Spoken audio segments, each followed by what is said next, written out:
আল্লাহ বলেন ধৈর্য ধারণ করো, ইন্নামা ইউয়াফাস সাবিরুনা আজরাহুম বিগাইরি হিসাব।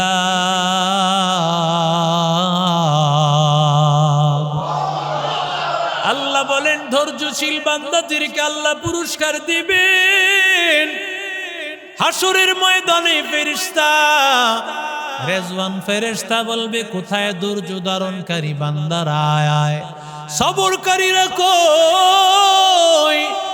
মানুষেরা বলবে, কোন হিসাব নিকাশ শুরু হয় নাই, কেন ধৈর্য ধারণকারীদেরকে তালাশ করা হয়? আল্লাহ তাআলার পক্ষ থেকে ঘোষণা আসবে। আল্লাহ বলেছেন, ইন্নামা ইউয়াফাস সাবিরুনা আজরাহুম বিগাইরি হিসাব।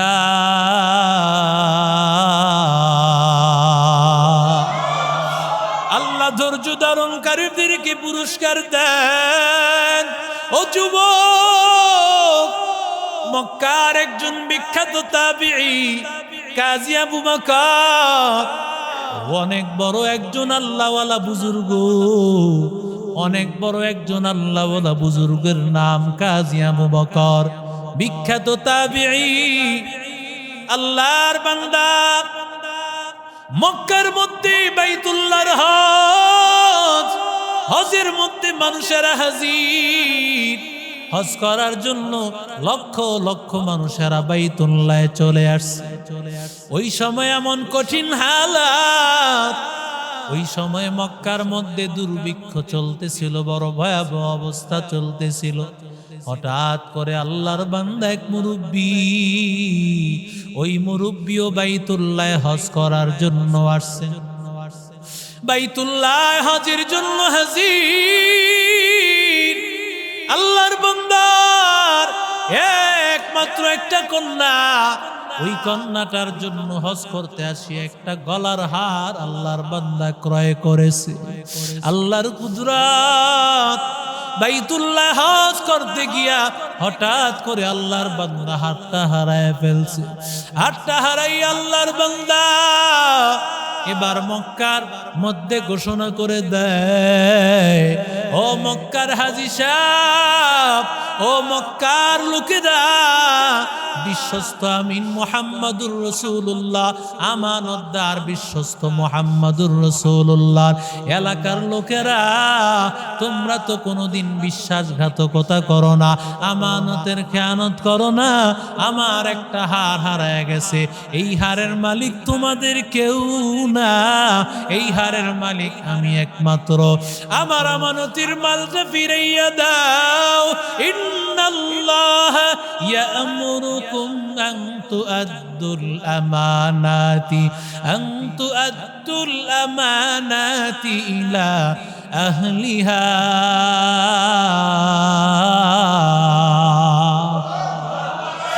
আল্লাহ বলেন আমানতের মাল ফিরাইয়া দাও। আল্লাহর বান্দা বলে আমার মাল ফিরাইয়া দাও।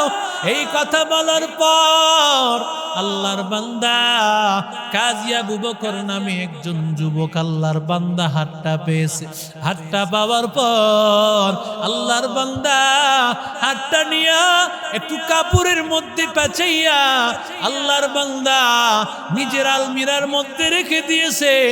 আর তালাশ করতেছে কোথায় পাবো মালিক, কারণ মালিকরে তালাশ করে পাওয়া লাগবে, কারণ এটা আমানতের মাল।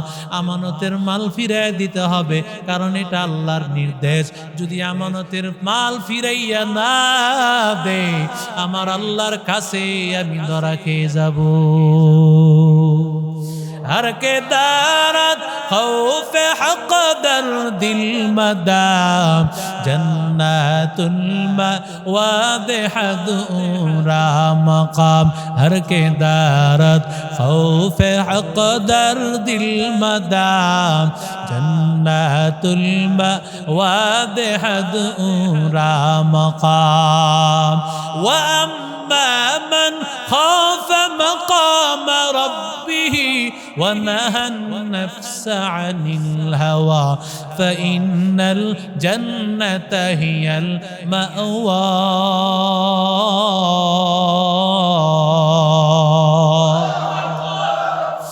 এরে নবীর আশিক উম্মতের দল, আল্লাহর বান্দা কাজী আবু বকর সে তো তালাশ করতেছে। যখন বান্দা মুরব্বির এই কথা শুনলো তখন বুঝতে পেরেছে এর মালিক তো মুরব্বি। ঘোষণা করার পরে কাজী আবু বকর কানে কানে বলে, নো মুরব্বি, যখন সবকিছু শেষ হয়ে যাবে আপনি আমার বাড়িতে যাবেন। আল্লাহর বান্দা বুঝতে পেরেছে আমার এই হার যুবক আল্লাহর বান্দা পেয়েছে। আল্লাহর বান্দা ঘরের মধ্যে গিয়ে হাজির হওয়ার পর আল্লাহর বান্দা ডাক দিয়া বলে, ও মুরব্বি, আমাকে একটু বলেন আপনার হাড়টা কেমন, একটু গুনাগুন দেন। বলে, আমার হাড়ের মধ্যে এই পরিমাণ হীরার কিছু কারুকার্য আছে, এই পরিমাণ মণিমুক্তা আছে, এই পরিমাণ আছে স্বর্ণের কারুকার্য করা। আল্লাহর বান্দা গুনাগুন দেওয়ার পর এবার আল্লাহর বান্দা তার আলমিরাটা খুললো। আলমিরা খোলার পরে এবার হাড়ের দিকে তাকায়া দেখতে পায় যেই গুনাগুন দিয়েছে হুবাহু এমন গুনাগুন পেয়ে গেছে। আল্লাহর বান্দা বলে, আলহামদুলিল্লাহ, আল্লাহর শুকর, কারণ আমি আমার মাল যিনি আমানতের হকদার তার কাছে আমি ফিরে দিতে পারতেছি। এর মতো আল্লাহর শুকরিয়া আর আমার হতে পারে না। অথচ সামান্য মেম্বুরি করিয়া, গম চুরি আর আটা চুরি, টিন চুরি করিয়া কোটি কোটি টাকার মালিক, কথা কন ঠিক কিনা? মুসলমানি বুয়াদ গর্দন নেহাদান ইনানে খুদ বদস্তে খাজাদান গর্ব সুরত আদমি সাবুদে আহমদ বো জালো হামেক সাবুদে আদমিরা আদমিয়ত লাজিমাস উদেরা গর বুনা বাশদ হ্যায় জামাস। এরে নবীর আশিক উম্মতের দল, আল্লাহর বান্দা এবার বলে, ও মুরব্বি, আপনার আমানতের মালটা নেন। কিন্তু আল্লাহর বান্দা মালটা দেওয়ার পরে বলে, এই যে নাও, আমি পুরস্কার ঘোষণা করেছিলাম, কেউ যদি আমার আমানতের মালটা ফিরায় দেয় তাহলে আমি তাকে এই পরিমাণ বস্তা ভর্তি অনেকগুলো স্বর্ণের মুদ্রা আমি তোমাকে হাদিয়া দিলাম। আল্লাহর বান্দা বলে, না না, আমি আপনার কাছ থেকে এক বিন্দু পরিমাণ একটা টাকাও নেব না, কারণ আমি চাই আমার আল্লাহ আমাকে দিবে। এরে নবীর আশিক উম্মতের দল, অথচ ওই সময়টা এমন যুবকটা ডাক দিয়া বলে, মুরব্বি, আপনি জানেন মুরব্বি, এই সময়টা বড় দুর্ভিক্ষের সময়, আমার কাছে একটা টাকার পুরো দাম, একটা টাকা হইলে আমি অভাব পূরণ করে নেই। কিন্তু না না, আমি সেই টাকার দিকে তাকাইব না, আমার সেই টাকার দরকার নাই, আমার দরকার হলো আমার আল্লাহর সন্তুষ্টি। আমার আল্লাহ যদি নারাজ হয়, আমার আল্লাহ বলেছেন, ইন্নামা ইউওয়াফাস সাবিরুনা আজরাহুম বিগাইরি হিসাব।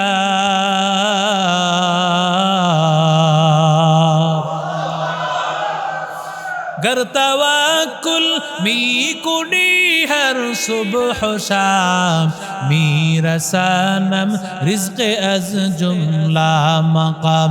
गर तवक्कुल मी कुड़ी हर सुबह शाम, मेरा सनम रिज़्क़ अज़ जुमला मकाम। আল্লাহ তাআলা বলেন, ওমান ইয়াতাওয়াক্কাল আলাল্লাহি ফাহুয়া হাসবু, যারা আল্লাহর উপর ভরসা করে আমার আল্লাহ তাদের জন্য যথেষ্ট। ওয়ামান ইয়াত্তাকিল্লাহা ইয়াজআল লাহু মাখরাজা, আল্লাহ বলেন, আল্লাহকে ভয় করো। যেই বান্দা আল্লাহকে ভয় করবে, আল্লাহ বলেন তোমার সব রাস্তা আমি খুলে দিব। এরে নবীর আশিক উম্মতের দল, আল্লাহর বান্দা আল্লাহর উপর ভরসা করিয়া, আল্লাহর উপর তাওয়াক্কুল করিয়া ধৈর্য ধারণ করলো বান্দা। চাইলেই টাকা ওই সময় বান্দা হার মেরে দিতে পারতো না, না সেটাও নিল না। চাইলে বান্দা স্বর্ণের মুদ্রা নিতে পারতো, সেটাও নিল না। কারণ বান্দা সবর করেছে, আমার আল্লাহ আমাকে নিজের হাতে দিবে। এই মুরব্বী এত খুশি হইছেন, খুশি এত বেশি হইছেন, তিনি তার দেশে যাওয়ার পর তার মেয়ের কাছে বলে, মারে এমন একজন যুবক পাইছি, এমন যুবক আমার কোনোদিন আমার নজরে পড়ে নাই। সে এই হার পেয়েছে, এই হারটা তো নেয় নাই। আমি তাকে এতগুলো টাকা স্বর্ণ মুদ্রা দিতে চাইলাম, তাও নিতে চাইলো না। এমন যুবক ছেলে যদি আল্লাহ তোর মতো মেয়ের ভাগ্যে জুটায় দিত, আমি আল্লাহর কাছে এই দোয়াই করতেছি। প্রত্যেক নামাজ পড়তো আর আল্লাহর কাছেই দোয়া করত।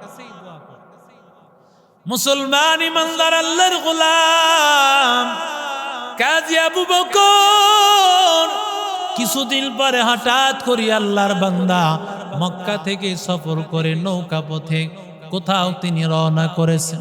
আল্লাহর বান্দা হঠাৎ করে কিছু দূর যাওয়ার পর সাগরের মধ্যে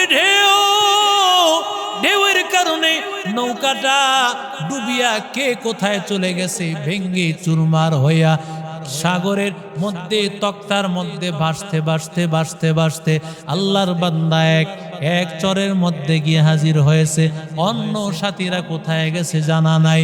আল্লাহর বান্দার হুঁশ ফিরে আসার পরে তাকায়া দেখতে পায় যেই চরের মধ্যে আসছে, নজর করার পর সর্বপ্রথম তাকায়া দেখে মসজিদ। মনটা আনন্দে ভরে গেল, মসজিদ পেয়েছি আর কোনো চিন্তা নাই। মুমিন বান্দা সর্বপ্রথম তালাশ করে মসজিদ। আল্লাহর বান্দা মসজিদটা দেখার পরে মনটা আনন্দে ভরে গেছে।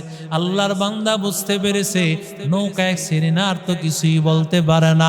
তাকায় দেখে মসজিদ, কিন্তু মসজিদের অবস্থা বড় খারাপ। কত মসজিদ আল্লাহর বান্দাকে দেখাইছেন, কত রাস্তাঘাটে তাকায় দেখেছি মসজিদের মধ্যে এমন ময়লা ধুলা বালি। তার মানে হলো মসজিদে কোনো ইমাম নাই, মুয়াজ্জিন নাই, মুসল্লিও না।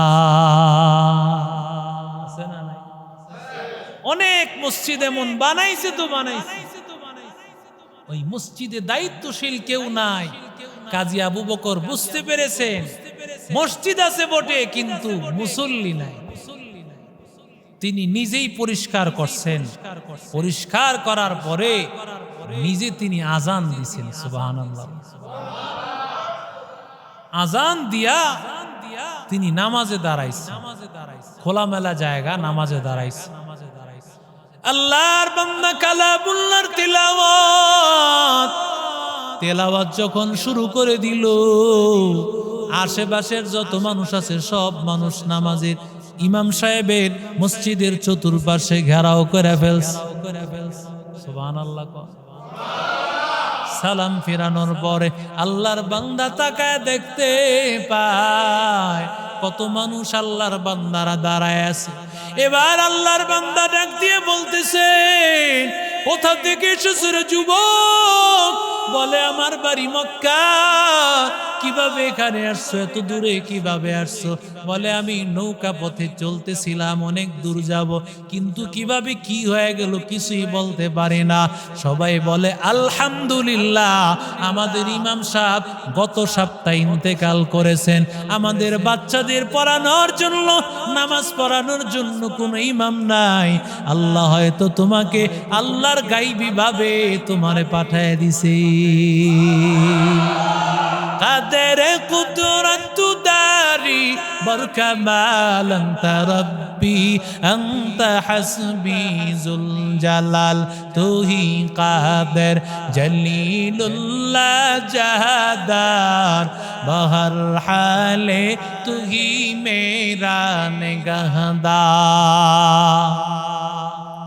সবাই এবার নামাজ পড়া শুরু করলো আস্তে আস্তে। আল্লাহর বান্দা নামাজ পড়ায়, নামাজের জন্য দাওয়াত দেয়। আস্তে আস্তে এমন হয়ে গেল, কিছুদিনের মধ্যে এমন হয়ে গেল, আজান হইতে দেরি, মুসল্লি আসতে দেরি হয় না, মসজিদটা ভরিয়া যায়। এমন অবস্থা হয়ে গেল। এবার সবাই চিন্তা করলো কিভাবে কাজী আবু বকরকে আমাদের এলাকায় রেখে দেওয়া যায়। মুরব্বীরা পরামর্শ করে নিল, তাড়াতাড়ি একটু জিজ্ঞাসা করো সে কোনো বিবাহ করছে কিনা। যদি বিবাহ না করে, বিবাহ করাইয়া আমাদের এলাকায় রেখে দিব।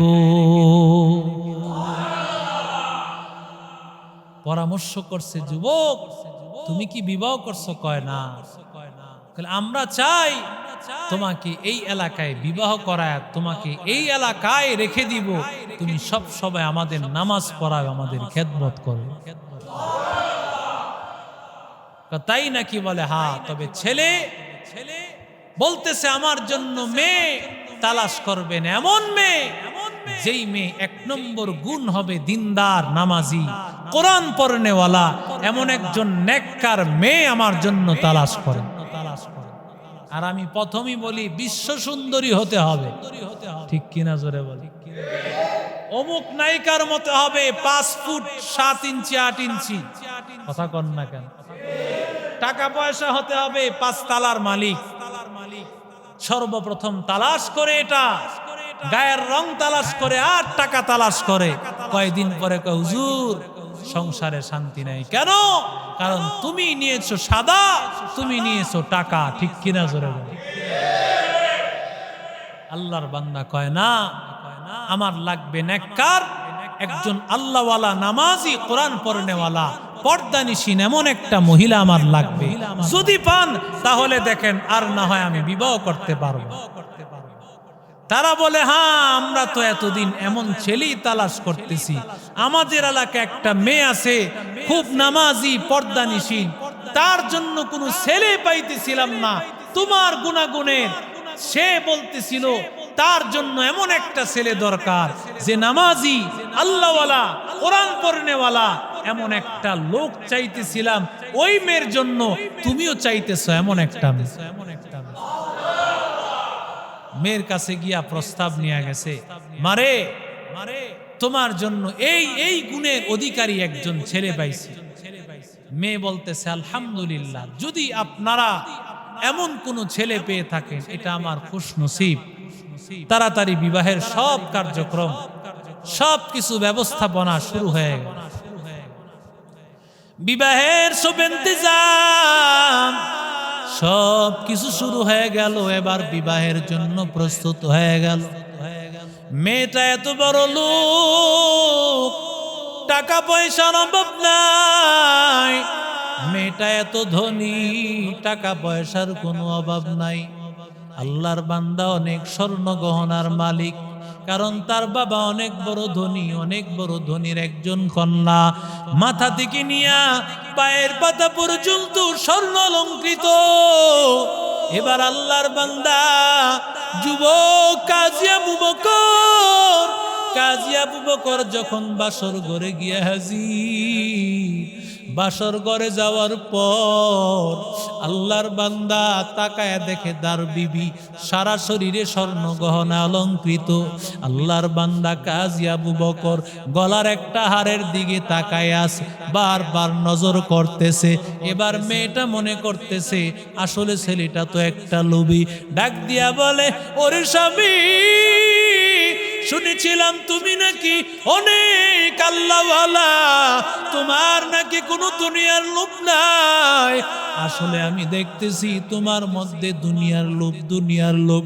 না হয় তুমি আমার গহনার দিকে কেন তাকাইতেছো, গলার হারের দিকে কেন তাকাও?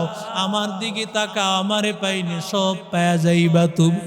আল্লাহর বান্দা ডাক দিয়ে বলে, রে ওরে আমার বিবি, না না, তোমার দিকে, তোমার গহনার দিকে তাকাই না, কারণ এই গহনার দাম আমার কাছে নাই, টাকা পয়সার দাম আমার কাছে নাই।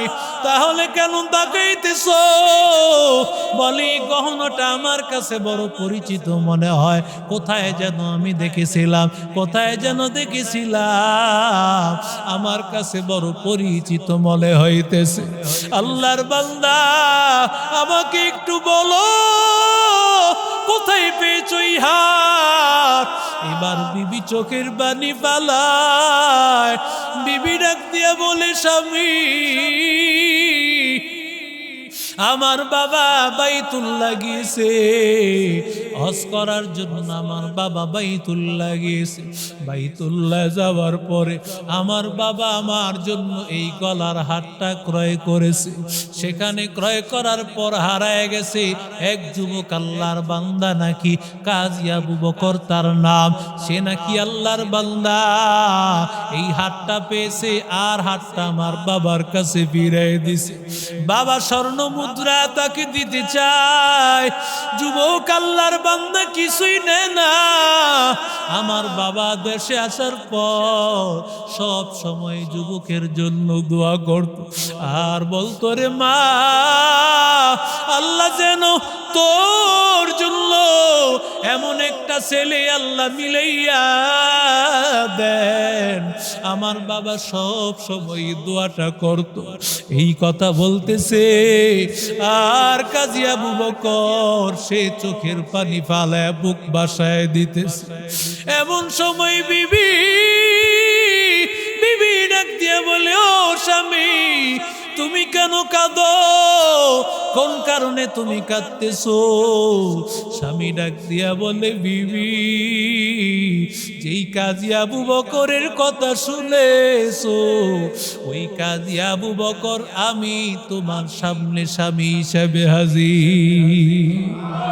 আমি কান্না করতেছি এই জন্য বিবি, আল্লাহ বলেছেন, ইন্নামা ইউয়াফাস সাবিরুনা আজরাহুম বিগাইরি হিসাব। আল্লাহ বলেছেন, আমি আল্লাহ ধৈর্যশীল বান্দাদেরকে পুরস্কার দিব, অগণিত পুরস্কার।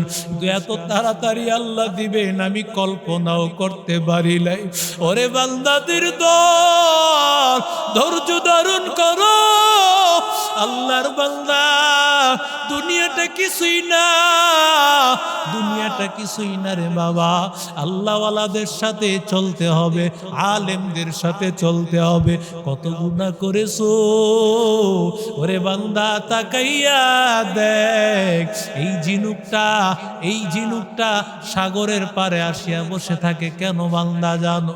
কারণ উলামায়ে কেরাম লিখেন, সাগরের মধ্যে হঠাৎ কখনো কখনো সাগর জিক্রে জলি করে, কখনো জোরে জোরে জিকির করে। যখন সাগরের ঢেউ, উত্তাল ঢেউ শুরু হয়ে যায়, যখন স্বাভাবিকভাবে সাগর চলে, জিকিরে খফি হালকা আওয়াজে জিকির করতেছে।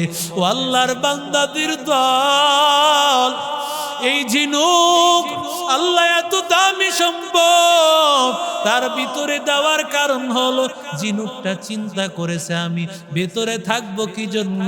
আমি জিকির করনেওয়ালাদের সাথেই থাকি। কারণ এই সাগরটা জিকির করে মাওলার জিকির, ওই জিকিরের সাথে আমি যদি থাকি, আল্লাহ তাআলা এই জিকিরের সাথে আমাকেও আল্লাহ কবুল করে নিবে। ইয়া আইয়ুহাল্লাযীনা আমানু তাকুল্লাহা ওয়া কুনু মা'আস সাদিকিন।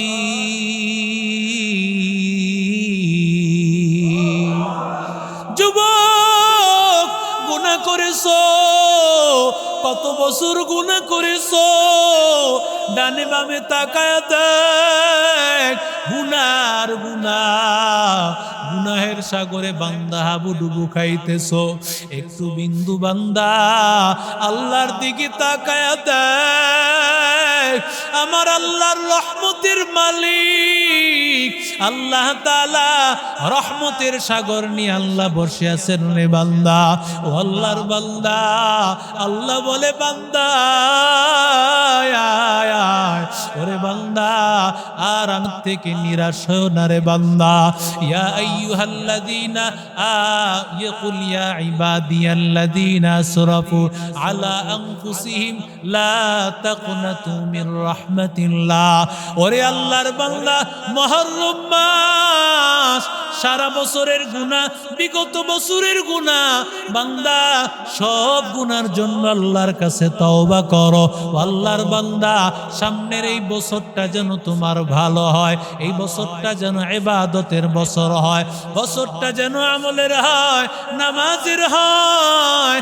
জীবনে নামাজ কাজা করছো আর নামাজ কাজা করবা না রে বাবা। জীবনে গুনাহ করেছো আর গুনাহ করবো না, আর মা বাবারে কষ্ট দিব না, আর গুনাহের পথে চলবো না। আল্লাহর মহব্বত যদি হয়, দিলটা যদি সাফ হয়, আল্লাহকে দেখানোর জন্য দুটো হাত আল্লাহর দিকে উঠাও। আয় আল্লাহ আমাদেরকে কবুল করে নেন। আয় আল্লাহ তাওবার উপর আল্লাহ কবুল করে নেন। তাওবার উপর মজবুত থাকার তৌফিক দান করেন আল্লাহ। আয় আল্লাহ তাওবা করে সবর করে আল্লাহ তোমার মুখী হইয়া তোমার কাছে চাইয়া আল্লাহ গুনাহ মুক্ত হইয়া জান্নাতের মালিক হওয়ার তৌফিক দান করেন আমিন।